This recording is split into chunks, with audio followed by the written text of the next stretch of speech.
The Work of Art in the Age of Mechanical Reproduction by Walter Benjamin. Preface. Our fine arts were developed, their types and uses were established, in times very different from the present, by men whose power of action upon things was insignificant in comparison with ours. But the amazing growth of our techniques, the adaptability and precision they have attained, the ideas and habits they are creating, make it a certainty that profound changes are impending in the ancient craft of the beautiful. In all the arts there is a physical component which can no longer be considered or treated as it used to be, which cannot remain unaffected by our modern knowledge and power. For the last 20 years neither matter nor space nor time has been what it was from time immemorial. We must expect great innovations to transform the entire technique of the arts, thereby affecting artistic invention itself and perhaps even bringing about an amazing change in our very notion of art. Paul Valéry, Pieces sur l'art, 1931, La conquête de l'ubiquité. When Marx undertook his critique of the capitalistic mode of production, this mode was in its infancy. Marx directed his efforts in such a way as to give them prognostic value. He went back to the basic conditions underlying capitalistic production and through his presentation showed what could be expected of capitalism in the future. The result was that one could expect it not only to exploit the proletariat with increasing intensity, but ultimately to create conditions which would make it possible to abolish capitalism itself. The transformation of the superstructure, which takes place far more slowly than that of the substructure, has taken more than half a century to manifest in all areas of culture the change in the conditions of production. Only today can it be indicated what form this has taken. Certain prognostic requirements should be met by these statements. However, theses about the art of the proletariat after its assumption of power or about the art of a classless society would have less bearing on these demands than theses about the developmental tendencies of art under present conditions of production. Their dialectic is no less noticeable in the superstructure than in the economy. It would therefore be wrong to underestimate the value of such theses as a weapon. They brush aside a number of outmoded concepts, such as creativity and genius, eternal value and mystery, concepts whose uncontrolled, and at present almost uncontrollable, application would lead to a processing of data in the fascist sense. The concepts which are introduced into the theory of art in what follows differ from the more familiar terms in that they are completely useless for the purposes of fascism. There are, on the other hand, useful for the formulation of revolutionary demands in the politics of art. Chapter 1. In principle, a work of art has always been reproducible. Man-made artifacts could always be imitated by men. Replicas were made by pupils in practice of their craft, by masters for diffusing their works, and, finally, by third parties in the pursuit of gain. Mechanical reproduction of a work of art, however, represents something new. Historically, it advanced intermittently and in leaps at long intervals, but with accelerated intensity. The Greeks knew only two procedures of technically reproducing works of art: founding and stamping. Bronzes, terracottas, and coins were the only artworks which they could produce in quantity. All others were unique and could not be mechanically reproduced. With the woodcut, graphic art became mechanically reproducible for the first time, long before script became reproducible by print. The enormous changes which printing, the mechanical reproduction of writing, has brought about in literature are a familiar story. However, within the phenomenon which we are here examining from the perspective of world history, print is merely a special, though particularly important, case. During the Middle Ages, engraving and etching were added to the woodcut. At the beginning of the 19th century, lithography made its appearance. With lithography, the technique of reproduction reached an essentially new stage. This much more direct process was distinguished by the tracing of the design on a stone rather than its incision on a block of wood or its etching on a copperplate, and permitted graphic art for the first time to put its products on the market, not only in large numbers as hitherto, but also in daily changing forms. Lithography enabled graphic art to illustrate everyday life, and it began to keep pace with printing. But only a few decades after its invention, lithography was surpassed by photography. For the first time in the process of pictorial reproduction, photography freed the hand of the most important artistic functions which henceforth devolved only upon the eye looking into a lens. Since the eye perceives more swiftly than the hand can draw, the process of pictorial reproduction was accelerated so enormously that it could keep pace with speech. A film operator shooting a scene in the studio captures the images at the speed of an actor's speech. Just as lithography virtually implied the illustrated newspaper, so did photography foreshadow the sound film. The technical reproduction of sound was tackled at the end of the last century. These convergent endeavors made predictable a situation which Paul Valéry pointed up in this sentence. Just as water, gas, and electricity are brought into our houses from far off to satisfy our needs in response to a minimal effort, so we shall be supplied with visual or auditory images, which will appear and disappear at a simple movement of the hand, hardly more than a sign. Around 1900, technical reproduction had reached a standard that not only permitted it to reproduce all transmitted works of art and thus to cause the most profound change in their impact upon the public, it also had captured a place of its own among the artistic processes. For the study of this standard, nothing is more revealing than the nature of the repercussions that these two different manifestations, the reproduction of works of art and the art of the film, have had on art in its traditional form. Chapter 2. Even the most perfect reproduction of a work of art is lacking in one element: its presence in time and space, its unique existence at the place where it happens to be. This unique existence of the work of art determined the history to which it was subject throughout the time of its existence. This includes the changes which it may have suffered in physical condition over the years as well as the various changes in its ownership. The traces of the first can be revealed only by chemical or physical analyses which it is impossible to perform on a reproduction. Changes of ownership are subject to a tradition which must be traced from the situation of the original. The presence of the original is the prerequisite to the concept of authenticity. Chemical analyses of the patina of a bronze can help to establish this, as does the proof that a given manuscript of the Middle Ages stems from an archive of the 15th century. The whole sphere of authenticity is outside technical, and, of course, not only technical, reproducibility. Confronted with its manual reproduction, which was usually branded as a forgery, the original preserved all its authority, not so vis-à-vis technical reproduction. The reason is twofold. First, process reproduction is more independent of the original than manual reproduction. For example, in photography, process reproduction can bring out those aspects of the original that are unattainable to the naked eye yet accessible to the lens, which is adjustable and chooses its angle at will.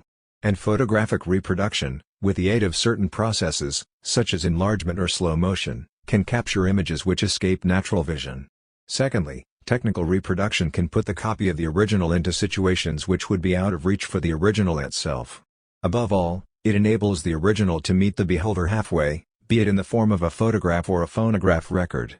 The cathedral leaves its locale to be received in the studio of a lover of art. The choral production, performed in an auditorium or in the open air, resounds in the drawing room. The situations into which the product of mechanical reproduction can be brought may not touch the actual work of art, yet the quality of its presence is always depreciated. This holds not only for the artwork but also, for instance, for a landscape which passes in review before the spectator in a movie. In the case of the art object, a most sensitive nucleus, namely, its authenticity, is interfered with, whereas no natural object is vulnerable on that score. The authenticity of a thing is the essence of all that is transmissible from its beginning, ranging from its substantive duration to its testimony to the history which it has experienced. Since the historical testimony rests on the authenticity, the former, too, is jeopardized by reproduction when substantive duration ceases to matter.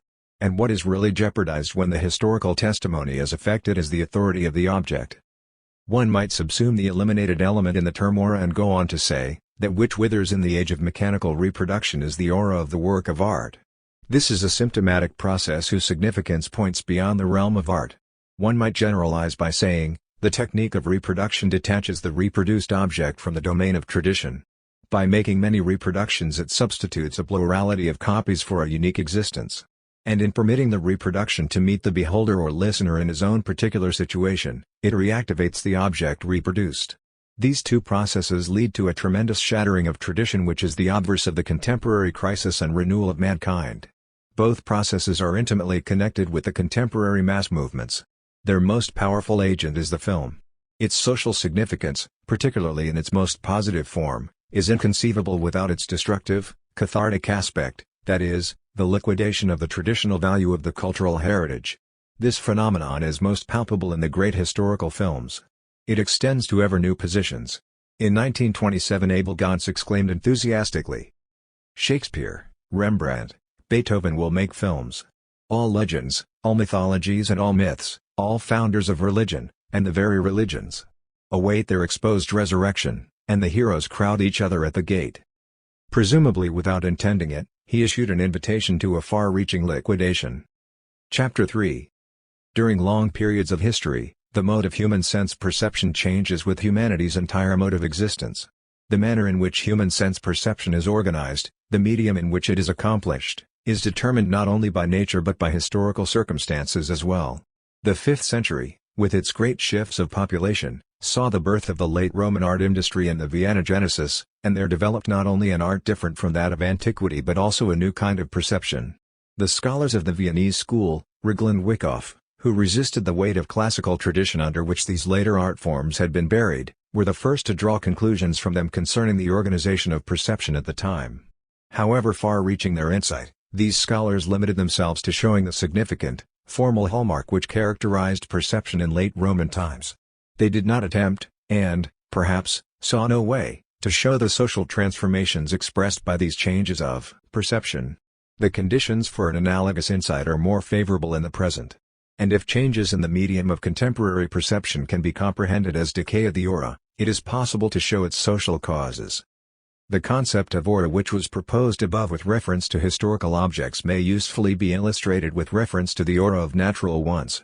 We define the aura of the latter as the unique phenomenon of a distance, however close it may be. If, while resting on a summer afternoon, you follow with your eyes a mountain range on the horizon or a branch which casts its shadow over you, you experience the aura of those mountains, of that branch. This image makes it easy to comprehend the social basis of the contemporary decay of the aura. It rests on two circumstances, both of which are related to the increasing significance of the masses in contemporary life. Namely, the desire of contemporary masses to bring things closer spatially and humanly, which is just as ardent as their bent toward overcoming the uniqueness of every reality by accepting its reproduction. Every day the urge grows stronger to get hold of an object at very close range by way of its likeness, its reproduction. Unmistakably, reproduction as offered by picture magazines and newsreels differs from the image seen by the unarmed eye. Uniqueness and permanence are as closely linked in the latter as are transitoriness and reproducibility in the former. To pry an object from its shell, to destroy its aura, is the mark of a perception whose sense of the universal equality of things has increased to such a degree that it extracts it even from a unique object by means of reproduction.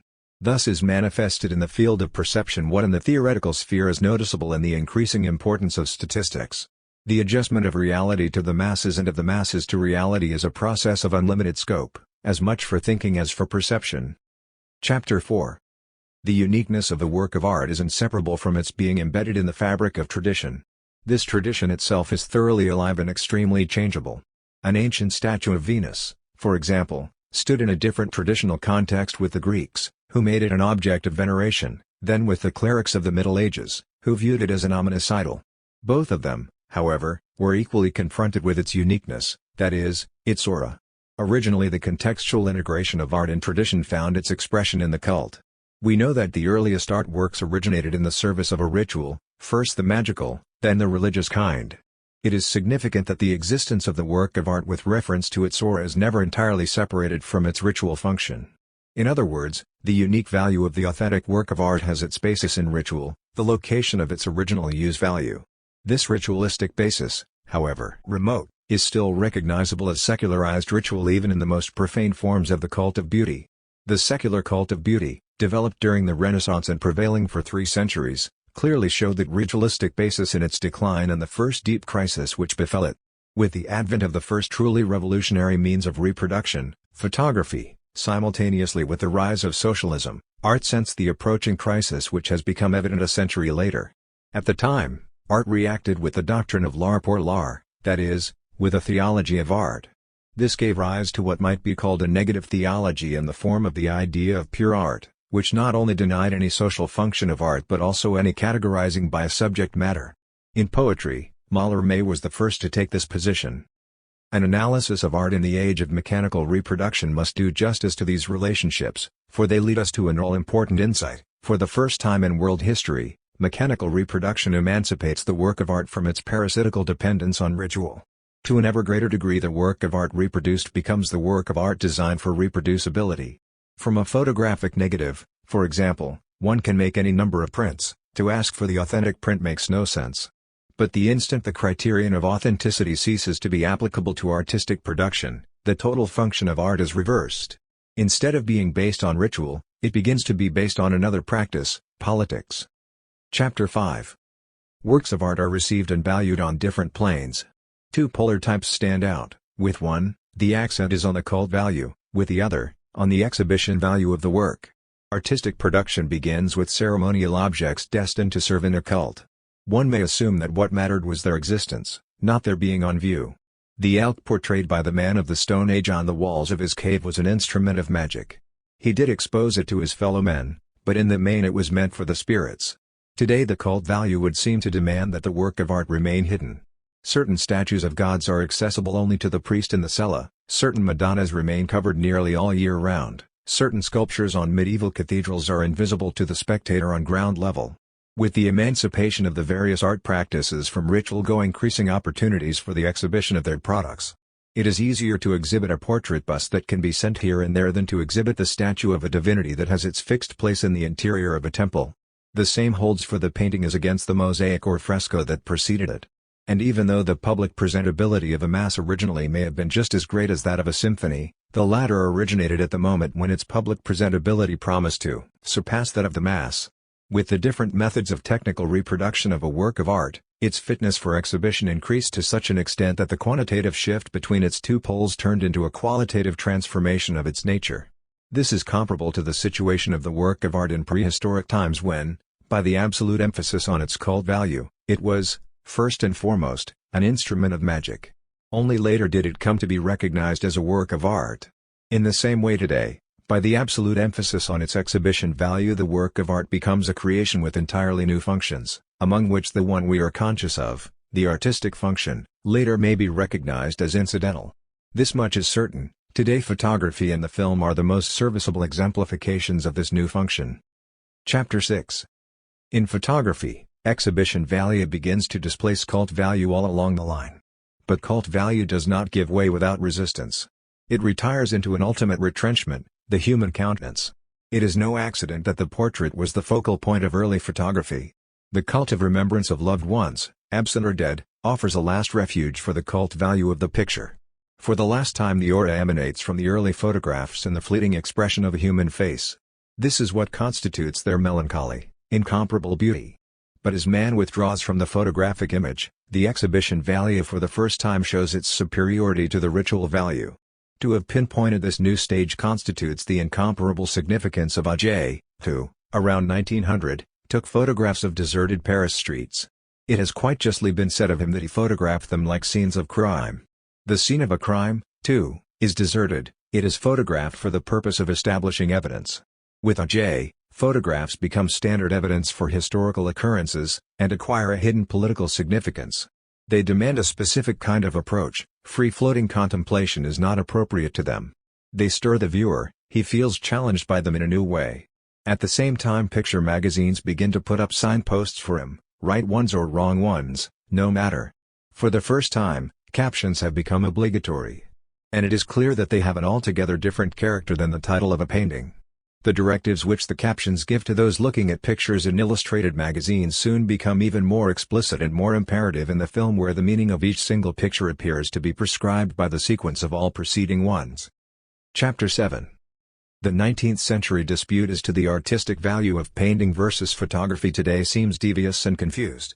This does not diminish its importance, however; if anything, it underlines it. The dispute was in fact the symptom of a historical transformation, the universal impact of which was not realized by either of the rivals.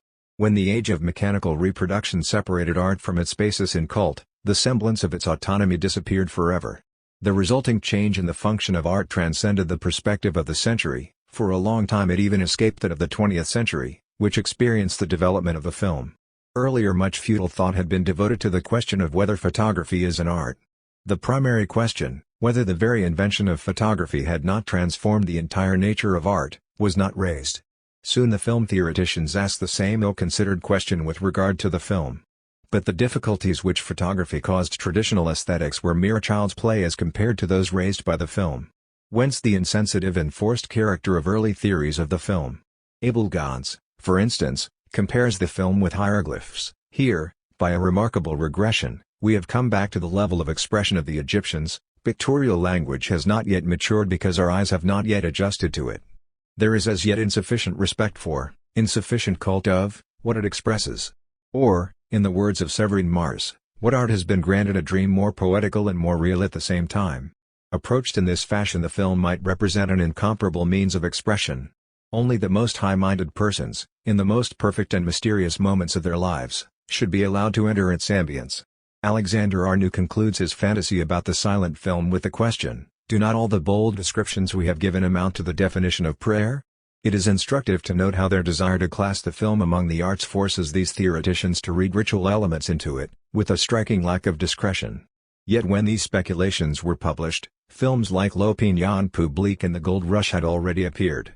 This, however, did not keep Abel Gance from adducing hieroglyphs for purposes of comparison, nor Sevron Mars from speaking of the film as one might speak of paintings by Francis Angelico. Characteristically, even today ultra-reactionary authors give the film a similar contextual significance, if not an outright sacred one, then at least a supernatural one. Commenting on Max Reinhardt's film version of A Midsummer Night's Dream, Werfel states that undoubtedly it was the sterile copying of the exterior world with its streets, interiors, railroad stations, restaurants, motorcars, and beaches which until now had obstructed the elevation of the film to the realm of art. The film has not yet realized its true meaning, its real possibilities. These consist in its unique faculty to express by natural means and with incomparable persuasiveness all that is fairy-like, marvelous, supernatural. Chapter 8. The artistic performance of a stage actor is definitely presented to the public by the actor in person. That of the screen actor, however, is presented by a camera, with a twofold consequence. The camera that presents the performance of the film actor to the public need not respect the performance as an integral whole. Guided by the cameraman, the camera continually changes its position with respect to the performance. The sequence of positional views which the editor composes from the material supplied him constitutes the completed film. It comprises certain factors of movement which are in reality those of the camera, not to mention special camera angles, close-ups, etc. Hence, the performance of the actor is subjected to a series of optical tests. This is the first consequence of the fact that the actor's performance is presented by means of a camera. Also, the film actor lacks the opportunity of the stage actor to adjust to the audience during his performance, since he does not present his performance to the audience in person. This permits the audience to take the position of a critic, without experiencing any personal contact with the actor. The audience's identification with the actor is really an identification with the camera. Consequently, the audience takes the position of the camera. Its approach is that of testing. This is not the approach to which cult values may be exposed. Chapter 9. For the film, what matters primarily is that the actor represents himself to the public before the camera, rather than representing someone else. One of the first to sense the actor's metamorphosis by this form of testing was Pirandello. Though his remarks on the subject in his novel See Here were limited to the negative aspects of the question and to the silent film only, this hardly impairs their validity. For in this respect, the sound film did not change anything essential. What matters is that the part is acted not for an audience but for a mechanical contrivance, in the case of the sound film, for two of them. The film actor, wrote Pirandello, feels as if in exile, exiled not only from the stage but also from himself. With a vague sense of discomfort he feels inexplicable emptiness, his body loses its corporeality, it evaporates, it is deprived of reality, life, voice, and the noises caused by his moving about, in order to be changed into a mute image, flickering an instant on the screen, then vanishing into silence. The projector will play with his shadow before the public, and he himself must be content to play before the camera. This situation might also be characterized as follows: for the first time, and this is the effect of the film, man has to operate with his whole living person, yet foregoing its aura. For aura is tied to his presence, there can be no replica of it. The aura which, on the stage, emanates from Macbeth, cannot be separated for the spectators from that of the actor. However, the singularity of the shot in the studio is that the camera is substituted for the public. Consequently, the aura that envelops the actor vanishes, and with it the aura of the figure he portrays. It is not surprising that it should be a dramatist such as Pirandello who, in characterizing the film, inadvertently touches on the very crisis in which we see the theater. Any thorough study proves that there is indeed no greater contrast than that of the stage play to a work of art that is completely subject to or, like the film, founded in mechanical reproduction. Experts have long recognized that in the film the greatest effects are almost always obtained by acting as little as possible. In 1932 Rudolf Arnheim saw the latest trend, in treating the actor as a stage prop chosen for its characteristics and inserted at the proper place. With this idea something else is closely connected. The stage actor identifies himself with the character of his role. The film actor very often is denied this opportunity. His creation is by no means all of a piece, it is composed of many separate performances. Besides certain fortuitous considerations, such as cost of studio, Availability of fellow players, decor, etc. There are elementary necessities of equipment that split the actor's work into a series of mountable episodes. In particular, lighting and its installation require the presentation of an event that, on the screen, unfolds as a rapid and unified scene, in a sequence of separate shootings which may take hours at the studio, not to mention more obvious montage. Thus a jump from the window can be shot in the studio as a jump from a scaffold, and the ensuing flight, if need be, can be shot weeks later when outdoor scenes are taken. Far more paradoxical cases can easily be construed. Let us assume that an actor is supposed to be startled by a knock at the door. If his reaction is not satisfactory, the director can resort to an expedient. When the actor happens to be at the studio again, he has a shot fired behind him without his being forewarned of it. The frightened reaction can be shot now and be cut into the screen version. Nothing more strikingly shows that art has left the realm of the beautiful semblance which, so far, had been taken to be the only sphere where art could thrive. Chapter 10. The feeling of strangeness that overcomes the actor before the camera, as Pirandello describes it, is basically of the same kind as the estrangement felt before one's own image in the mirror. But now the reflected image has become separable, transportable. And where is it transported? Before the public. Never for a moment does the screen actor cease to be conscious of this fact. While facing the camera, he knows that ultimately he will face the public, the consumers who constitute the market. This market, where he offers not only his labor but also his whole self, his heart and soul, is beyond his reach. During the shooting he has as little contact with it as any article made in a factory. This may contribute to that oppression, that new anxiety which, according to Pirandello, grips the actor before the camera. The film responds to the shriveling of the aura with an artificial build-up of the personality outside the studio. The cult of the movie star, fostered by the money of the film industry, preserves not the unique aura of the person but the spell of the personality, the phony spell of a commodity. So long as the movie maker's capital sets the fashion, as a rule no other revolutionary merit can be accredited to today's film than the promotion of a revolutionary criticism of traditional concepts of art. We do not deny that in some cases today's films can also promote revolutionary criticism of social conditions, even of the distribution of property. However, our present study is no more specifically concerned with this than is the film production of Western Europe. It is inherent in the technique of the film as well as that of sports that everybody who witnesses its accomplishments is somewhat of an expert. This is obvious to anyone listening to a group of newspaper boys leaning on their bicycles and discussing the outcome of a bicycle race. It is not for nothing that newspaper publishers arrange races for their delivery boys. These arouse great interest among the participants, for the victor has an opportunity to rise from delivery boy to professional racer. Similarly, the newsreel offers everyone the opportunity to rise from passerby to movie extra. In this way any man might even find himself part of the work of art, as witness Vertov's 3 songs about Lenin or Ivan Zbornich. Any man today can lay claim to being filmed. This claim can best be elucidated by a comparative look at the historical situation of contemporary literature. For centuries a small number of writers were confronted by many thousands of readers. This changed toward the end of the last century. With the increasing extension of the press, which kept placing new political, religious, scientific, professional, and local organs before the readers, an increasing number of readers became writers, at first, occasional ones. It began with the daily press opening to its readers space for letters to the editor. And today there is hardly a gainfully employed European who could not, in principle, find an opportunity to publish somewhere or other comments on his work, grievances, documentary reports, or that sort of thing. Thus, the distinction between author and public is about to lose its basic character. The difference becomes merely functional. It may vary from case to case. At any moment the reader is ready to turn into a writer. As expert, which he had to become willy-nilly in an extremely specialized work process, even if only in some minor respect, the reader gains access to authorship. In the Soviet Union work itself is given a voice. To present it verbally is part of a man's ability to perform the work. Literary license is now founded on polytechnic rather than specialized training and thus becomes common property. All this can easily be applied to the film, where transitions that in literature took centuries have come about in a decade.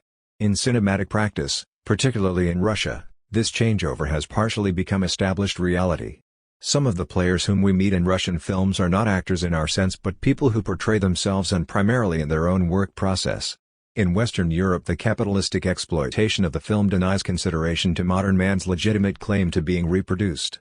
Under these circumstances the film industry is trying hard to spur the interest of the masses through illusion-promoting spectacles and dubious speculations. Chapter 11. The shooting of a film, especially of a sound film, affords a spectacle unimaginable anywhere at any time before this. It presents a process in which it is impossible to assign to a spectator a viewpoint which would exclude from the actual scene such extraneous accessories as camera equipment, lighting machinery, staff assistants, etc. unless his eye were on a line parallel with the lens. This circumstance, more than any other, renders superficial and insignificant any possible similarity between a scene in the studio and one on the stage. In the theater one is well aware of the place from which the play cannot immediately be detected as illusionary.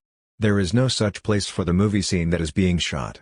Its illusionary nature is that of the second degree, the result of cutting.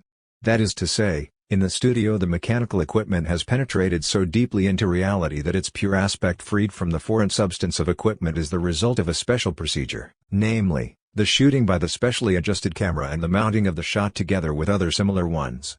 The equipment-free aspect of reality here has become the height of artifice, the sight of immediate reality has become an orchid in the land of technology. Even more revealing is the comparison of these circumstances, which differ so much from those of the theater, with the situation in painting. Here the question is, how does the cameraman compare with the painter? To answer this we take recourse to an analogy with a surgical operation. The surgeon represents the polar opposite of the magician. The magician heals a sick person by the laying on of hands, the surgeon cuts into the patient's body. The magician maintains the natural distance between the patient and himself, though he reduces it very slightly by the laying on of hands, he greatly increases it by virtue of his authority. The surgeon does exactly the reverse, he greatly diminishes the distance between himself and the patient by penetrating into the patient's body, and increases it but little by the caution with which his hand moves among the organs. In short, in contrast to the magician, who is still hidden in the medical practitioner, the surgeon at the decisive moment abstains from facing the patient man to man, rather, it is through the operation that he penetrates into him. Magician and surgeon compare to painter and cameraman. The painter maintains in his work a natural distance from reality, the cameraman penetrates deeply into its web. There is a tremendous difference between the pictures they obtain. That of the painter is a total one, that of the cameraman consists of multiple fragments which are assembled under a new law. Thus, for contemporary man the representation of reality by the film is incomparably more significant than that of the painter, since it offers, precisely because of the thoroughgoing permeation of reality with mechanical equipment, an aspect of reality which is free of all equipment. And that is what one is entitled to ask from a work of art. Chapter 12. Mechanical reproduction of art changes the reaction of the masses toward art.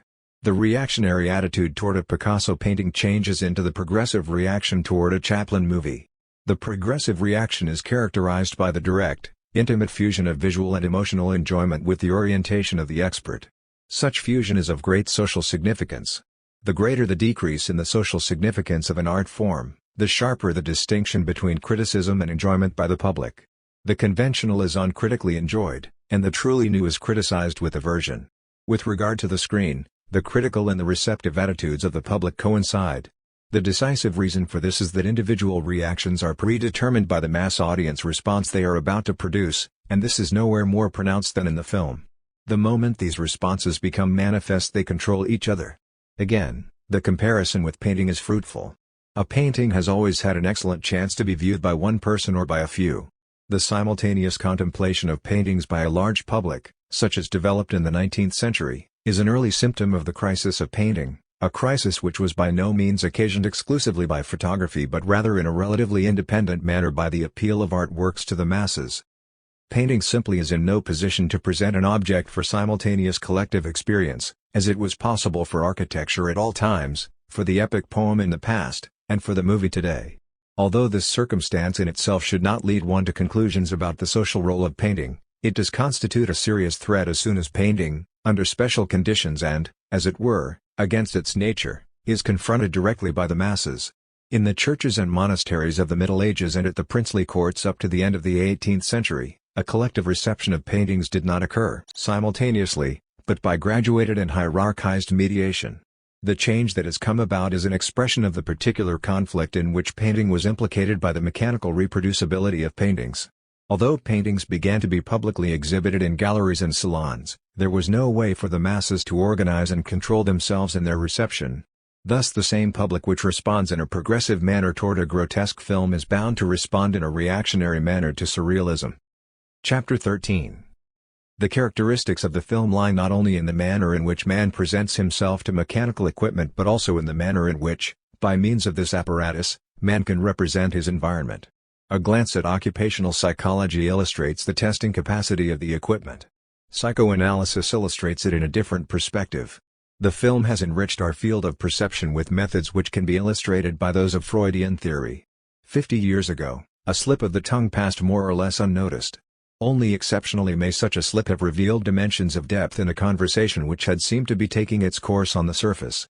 Since the psychopathology of everyday life, things have changed. This book isolated and made analyzable things which had heretofore floated along unnoticed in the broad stream of perception. For the entire spectrum of optical, and now also acoustical, perception, the film has brought about a similar deepening of apperception. It is only an obverse of this fact that behavior items shown in a movie can be analyzed much more precisely and from more points of view than those presented on paintings or on the stage. As compared with painting, filmed behavior lends itself more readily to analysis because of its incomparably more precise statements of the situation. In comparison with the stage scene, the filmed behavior item lends itself more readily to analysis because it can be isolated more easily. This circumstance derives its chief importance from its tendency to promote the mutual penetration of art and science. Actually, of a screened behavior item which is neatly brought out in a certain situation, like a muscle of a body, it is difficult to say which is more fascinating, its artistic value or its value for science. To demonstrate the identity of the artistic and scientific uses of photography which heretofore usually were separated will be one of the revolutionary functions of the film. By close-ups of the things around us, by focusing on hidden details of familiar objects, by exploring commonplace milieus under the ingenious guidance of the camera, the film, on the one hand, extends our comprehension of the necessities which rule our lives, on the other hand, it manages to assure us of an immense and unexpected field of action. Our taverns and our metropolitan streets, our offices and furnished rooms, our railroad stations and our factories appeared to have us locked up hopelessly. Then came the film and burst this prison world asunder by the dynamite of the tenth of a second, so that now, in the midst of its far-flung ruins and debris, we calmly and adventurously go traveling. With the close-up, space expands, with slow motion, movement is extended. The enlargement of a snapshot does not simply render more precise what in any case was visible, though unclear, it reveals entirely new structural formations of the subject. So, too, slow motion not only presents familiar qualities of movement but reveals in them entirely unknown ones which, far from looking like retarded rapid movements, give the effect of singularly gliding, floating, supernatural motions. Evidently a different nature opens itself to the camera than opens to the naked eye, if only because an unconsciously penetrated space is substituted for a space consciously explored by man. Even if one has a general knowledge of the way people walk, one knows nothing of a person's posture during the fractional second of a stride. The act of reaching for a lighter or a spoon is familiar routine, yet we hardly know what really goes on between hand and metal, not to mention how this fluctuates with our moods. Here the camera intervenes with the resources of its lowerings and liftings, its interruptions and isolations, its extensions and accelerations, its enlargements and reductions. The camera introduces us to unconscious optics as does psychoanalysis to unconscious impulses. Chapter 14. One of the foremost tasks of art has always been the creation of a demand which could be fully satisfied only later. The history of every art form shows critical epochs in which a certain art form aspires to effects which could be fully obtained only with a changed technical standard, that is to say, in a new art form. The extravagances and crudities of art which thus appear, particularly in the so-called decadent epochs, actually arise from the nucleus of its richest historical energies. In recent years, such barbarisms were abundant in Dadaism. It is only now that its impulse becomes discernible. Dadaism attempted to create by pictorial, and literary, means the effects which the public today seeks in the film. Every fundamentally new, pioneering creation of demands will carry beyond its goal. Dadaism did so to the extent that it sacrificed the market values which are so characteristic of the film in favor of higher ambitions, though of course it was not conscious of such intentions as here described. The Dadaists attached much less importance to the sales value of their work than to its usefulness for contemplative immersion. The studied degradation of their material was not the least of their means to achieve this uselessness. Their poems are word salad containing obscenities and every imaginable waste product of language. The same is true of their paintings, on which they mounted buttons and tickets. What they intended and achieved was a relentless destruction of the aura of their creations, which they branded as reproductions with the very means of production.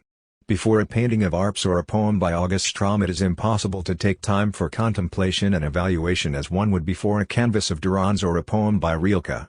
In the decline of middle-class society, contemplation became a school for asocial behavior. It was countered by distraction as a variant of social conduct. Dadaistic activities actually assured a rather vehement distraction by making works of art the center of scandal. One requirement was foremost, to outrage the public. From an alluring appearance or persuasive structure of sound, the work of art of the Dadaists became an instrument of ballistics. It hit the spectator like a bullet, it happened to him, thus acquiring a tactile quality. It promoted a demand for the film, the distracting element of which is also primarily tactile, being based on changes of place and focus which periodically assail the spectator. Let us compare the screen on which a film unfolds with the canvas of a painting. The painting invites the spectator to contemplation. Before it, the spectator can abandon himself to his associations. Before the movie frame, he cannot do so. No sooner has his eye grasped a scene than it is already changed. It cannot be arrested. Duhamel, who detests the film and knows nothing of its significance, though something of its structure, notes this circumstance as follows: "I can no longer think what I want to think. My thoughts have been replaced by moving images." The spectator's process of association in view of these images is indeed interrupted by their constant, sudden change. This constitutes the shock effect of the film, which, like all shocks, should be cushioned by heightened presence of mind. By means of its technical structure, the film has taken the physical shock effect out of the wrappers in which Dadaism had, as it were, kept it inside the moral shock effect. Chapter 15. The mass is a matrix from which all traditional behavior toward works of art issues today in a new form. Quantity has been transmuted into quality. The greatly increased mass of participants has produced a change in the mode of participation. The fact that the new mode of participation first appeared in a disreputable form must not confuse the spectator. Yet some people have launched spirited attacks against precisely this superficial aspect. Among these, Duhamel has expressed himself in the most radical manner. What he objects to most is the kind of participation which the movie elicits from the masses. Duhamel calls the movie a pastime for helots, a diversion for uneducated, wretched, worn-out creatures who are consumed by their worries, a spectacle which requires no concentration and presupposes no intelligence, which kindles no light in the heart and awakens no hope other than the ridiculous one of someday becoming a star in Los Angeles. Clearly, this is at bottom the same ancient lament that the masses seek distraction whereas art demands concentration from the spectator. That is a commonplace. The question remains whether it provides a platform for the analysis of the film. A closer look is needed here. Distraction and concentration form polar opposites which may be stated as follows: a man who concentrates before a work of art is absorbed by it. He enters into this work of art the way legend tells of the Chinese painter when he viewed his finished painting. In contrast, the distracted mass absorbs the work of art. This is most obvious with regard to buildings. Architecture has always represented the prototype of a work of art, the reception of which is consummated by a collectivity in a state of distraction. The laws of its reception are most instructive. Buildings have been man's companion since primeval times. Many art forms have developed and perished. Tragedy begins with the Greeks, is extinguished with them, and after centuries its rules only are revived. The epic poem, which had its origin in the youth of nations, expires in Europe at the end of the Renaissance. Panel painting is a creation of the Middle Ages, and nothing guarantees its uninterrupted existence. But the human need for shelter is lasting. Architecture has never been idle. Its history is more ancient than that of any other art, and its claim to being a living force has significance in every attempt to comprehend the relationship of the masses to art. Buildings are appropriated in a twofold manner, by use and by perception, or rather, by touch and sight. Such appropriation cannot be understood in terms of the attentive concentration of a tourist before a famous building. On the tactile side there is no counterpart to contemplation on the optical side. Tactile appropriation is accomplished not so much by attention as by habit. As regards architecture, habit determines to a large extent even optical reception. The latter, too, occurs much less through rapt attention than by noticing the object in incidental fashion. This mode of appropriation, developed with reference to architecture, in certain circumstances acquires canonical value. For the tasks which face the human apparatus of perception at the turning points of history cannot be solved by optical means, that is, by contemplation, alone. They are mastered gradually by habit, under the guidance of tactile appropriation. The distracted person, too, can form habits. More, the ability to master certain tasks in a state of distraction proves that their solution has become a matter of habit. Distraction as provided by art presents a covert control of the extent to which new tasks have become soluble by apperception. Since, moreover, individuals are tempted to avoid such tasks, art will tackle the most difficult and most important ones where it is able to mobilize the masses. Today it does so in the film. Reception, in a state of distraction, which is increasing noticeably in all fields of art and is symptomatic of profound changes in apperception, finds in the film its true means of exercise. The film with its shock effect meets this mode of reception halfway. The film makes the cult value recede into the background not only by putting the public in the position of the critic, but also by the fact that at the movies this position requires no attention. The public is an examiner, but an absent-minded one. Epilogue. The growing proletarianization of modern men and the increasing formation of masses are two aspects of the same process. Fascism attempts to organize the newly created proletarian masses without affecting the property structure which the masses strive to eliminate. Fascism sees its salvation in giving these masses not their right, but instead a chance to express themselves. The masses have a right to change property relations. Fascism seeks to give them an expression while preserving property. The logical result of fascism is the introduction of aesthetics into political life.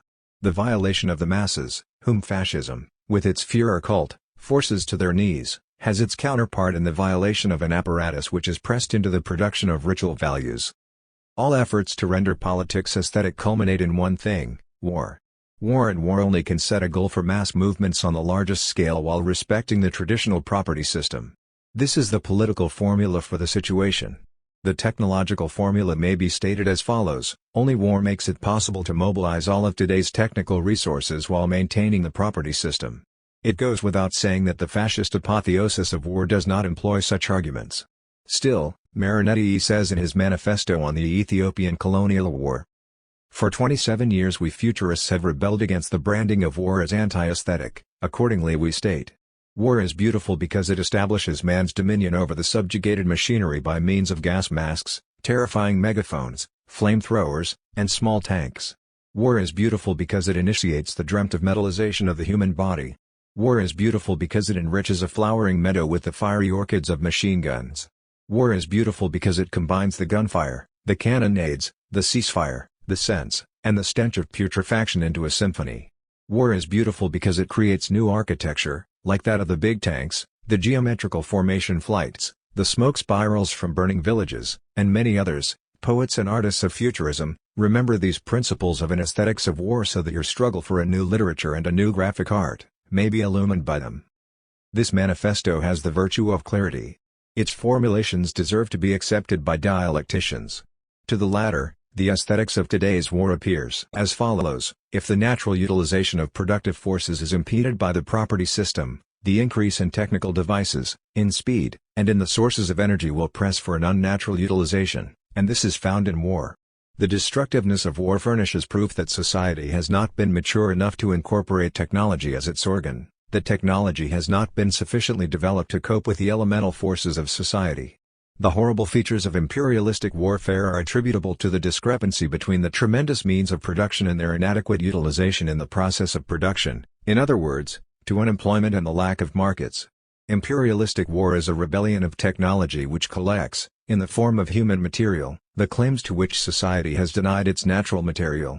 Instead of draining rivers, society directs a human stream into a bed of trenches. Instead of dropping seeds from airplanes, it drops incendiary bombs over cities, and through gas warfare the ore is abolished in a new way. Fiat ars, periat mundus, says fascism, and, as Marinetti admits, expects war to supply the artistic gratification of a sense perception that has been changed by technology. This is evidently the consummation of l'art pour l'art. Mankind, which in Homer's time was an object of contemplation for the Olympian gods, now is one for itself. Its self-alienation has reached such a degree that it can experience its own destruction as an aesthetic pleasure of the first order. This is the situation of politics which fascism is rendering aesthetic. Communism responds by politicizing.